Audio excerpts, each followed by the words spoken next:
and Alabama. So Alabama, I guess you could say entering a new era once again, not necessarily because of a head coach, but because of a new quarterback. Yeah. Last year, Kalen DeBoer's first year at head coach or as the head coach at Alabama, had experienced quarterback Jalen Milroe at the helm. He's gone now. And Ty Simpson has won that job for Alabama. Interesting to see what's going to happen. He's been there. He's very experienced as far as inside the team, the offense itself. Hasn't had the greatest success on the field so far, granted in limited opportunities. Also found out that I believe it was their first string running back went down today with a separated collarbone, out for the season. So is that Jam? Was it Jam? I hope it's not. I love that name. Let me find out really quick. It looks like that's right. Yeah, it's Jam. Yep. Guys, I don't know much about Jam. I just love his name. He's on the all-name list. So it's one of those things that I really just you hate to see. Jam is a great name for a running back. Yeah, absolutely. Well, Jelly's their second string, so I think they'll be fine. There you go. Of course, they do still have Ryan Williams. He is 18 now. So, yeah. Now they've got a ton of talent. I think I looked at it, 11 players on the preseason coaches poll for all SEC. That is a stupid number. They're talented. As much as people want to think that when Saban left, the talent just went away, guys, Saban is probably still recruiting right now. He loves ball that much. Sadly, we want to get rid of him. He's got an office there at Alabama. He's still doing stuff with Alabama. His love for the university there is second to none. Before we get into this schedule, though, Tennessee Football 247 joins in, says, "What do you think about Texas Roadhouse coming to Neyland Stadium?" I'm glad you pulled this up because if that means I get those nice sweet rolls, oh my gosh, that's worth the ticket price raise. Exactly. Maybe that's why the ticket prices were raised anyway. It's not the talent fee; it's to bring Texas Roadhouse in. Golly, could you imagine just throwing them out to the stand, 102,000 strong, eating those things? Oh gosh. Oh gosh, we need to get Smokey down there with one of those confetti cannons or one of the t-shirt cannons and shoot the rolls out there. Yeah, that'd be great. Oh my gosh. So Sean talking about Alabama, he says, I don't think it'll actually happen, but I'd love to see Bama lose in Tallahassee to open this year. So we're gonna get right into this. Jake, do you want to go first on Alabama or do you want to go first on Georgia? Oh, I'd like to go first on Alabama. I'm more optimistic about them. Okay. So, all right. It's Alabama. If you look at what Kalen DeBoer has done at Washington, he's got a lot of the pieces that he would like to have now kind of sitting. It might not be as tenured, but he has everything that he really needs. Gone are kind of the days of seeing a very run-heavy Alabama team. You're still obviously going to establish the run, but the bread and butter right now, if you can see, is it's a spread. It's run and gun. Let's shoot the ball as much as we can, and let the pass open up the run.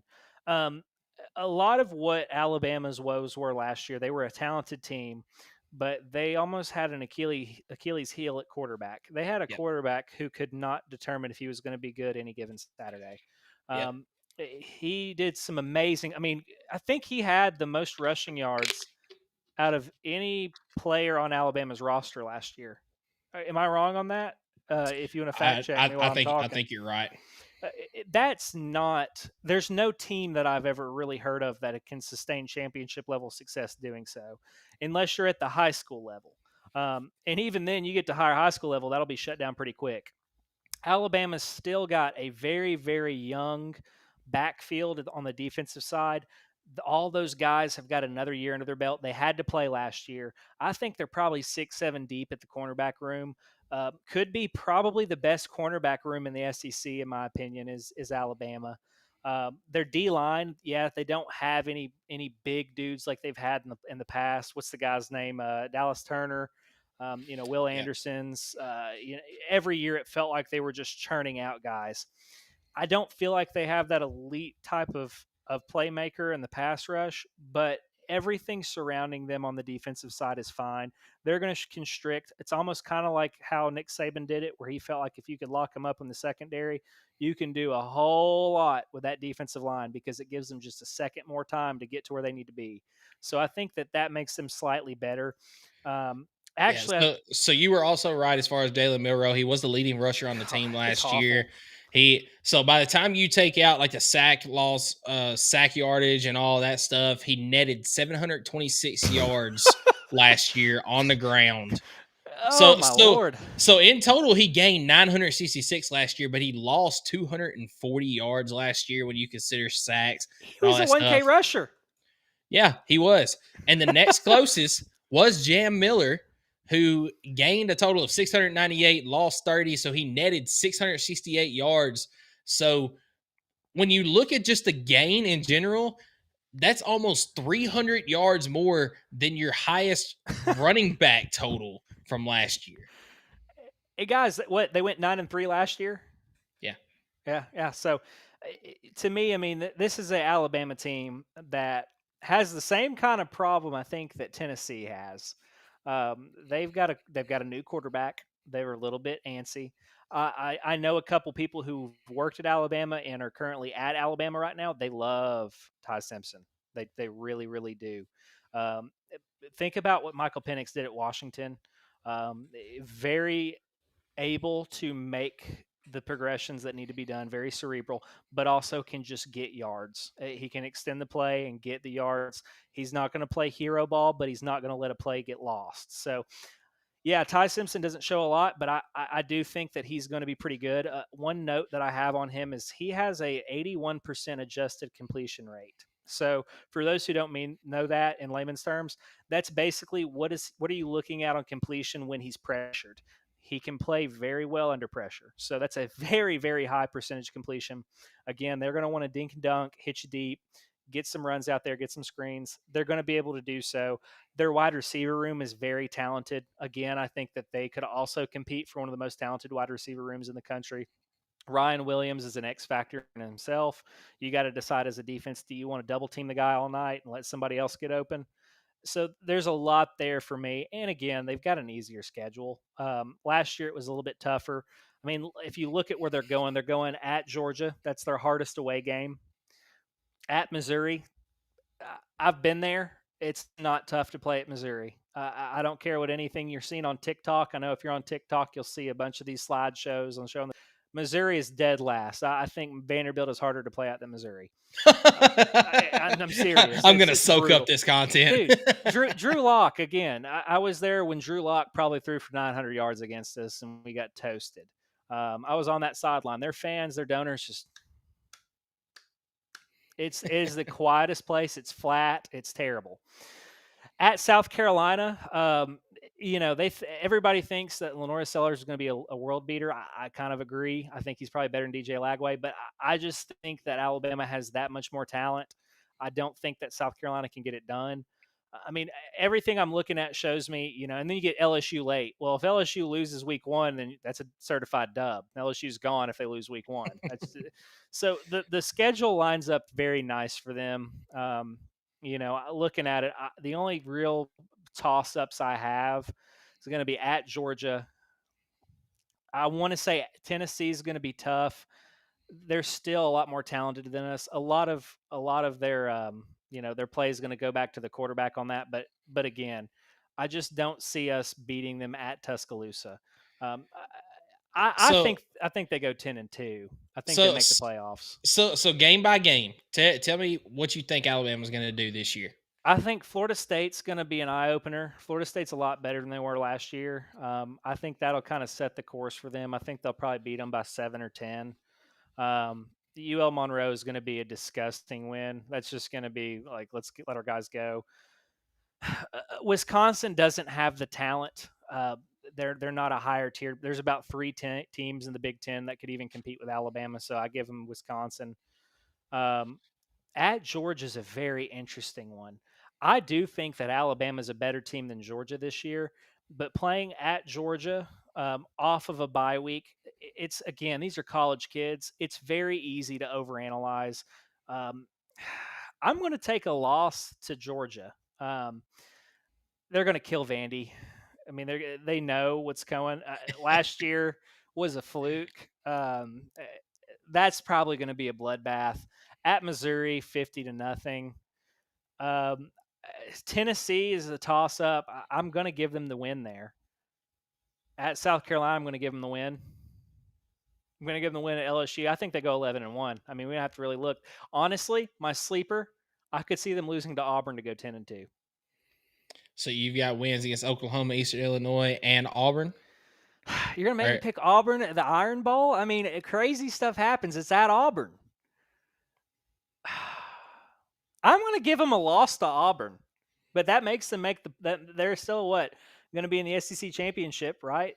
I would think. It's a chance, yeah. So you got them going 10-2. Best case, worst case scenario, what's your ceiling and what's your floor for Alabama this season? They can go 12-0. I mean, they can. There's too much there for them. In a worst case situation, Florida State just doesn't know they're bad, and they come out and play a really good ball game. So let's see. Let's say they lose to Florida State. They could lose to Wisconsin. Lose to us. 1, 2, 3, 4, 5, 6. I mean, I could see them going 6-6, worst case scenario. Again, this is so hard to really predict because you've got a brand new quarterback, but all indicators show you that they should be better this year. Even with their starting running back out, they've got a plethora of guys who are foaming at the mouth to get that spot. Again, they are a more talented team than us. They're a more talented team than every team on that schedule, with the exception of maybe Georgia. And then again, it's a toss up. So worst case 6-6, best case 12-0. Pretty wide range. Yeah, absolutely. I mean, that's the way. That's kind of the way that we do it, though. I mean, you want to say best case, worst case scenario, kind of have it somewhere in there, and it's a very good prediction there. I'm going to be slightly different from you, good. but that's what makes good content. It's just being different here. So I agree with you. I do think that Alabama is still a more talented team than everybody on their schedule, except for maybe Georgia. I think they're still more talented than Tennessee. But when you look at both teams as a whole, look at their coaching staff and all that, is it really going to make Alabama the better team overall? Yet to be seen. I've still got my doubts on Ty Simpson this year. But I agree with you. I think everything trends towards this should be a better season for Alabama. Kalen DeBoer in year 2 at each stop that he has ever been at, it's always been significantly better than a year before. Well, you went 9-3 in year 1. How much better can you really get? I mean, obviously, yes, you can go 12-0. You can go win a national championship in year 2. But how much better is it going to get from 9-3 in this day and age? Florida State, week 1. I do think Florida State is going to be a better team this year. They got a lot of talented transfers, but I don't think that they're going to beat Alabama in week 1. So I give a win to Alabama. UL Monroe, you mentioned that this is not going to be like Nick Saban's first season where UL Monroe comes in and steals a win. Alabama's going to get the win in this one and get it pretty handily. Wisconsin, I agree with you once again. I love Luke Fickell as a coach, but I don't think that Wisconsin is a spot that he's going to have success. I think he's going to end up getting fired there eventually. He's going to go back to another group of 5 school, or another Power 5 school is going to take a chance on him, and he's going to have success then. But he's not going to have success at Wisconsin. So Alabama gets a win there. At Georgia, coming off a bye week. Georgia is also coming off a bye week in this one. This game, if it was in Alabama, I think I lean towards Alabama in this one because I do have questions at quarterback for Georgia as well. Here's one thing I'll say for Alabama. They're playing more quality competition overall than Georgia is at the start of the season. We'll get to Georgia's schedule in a minute, but Alabama is playing 2 Power 5 opponents starting off.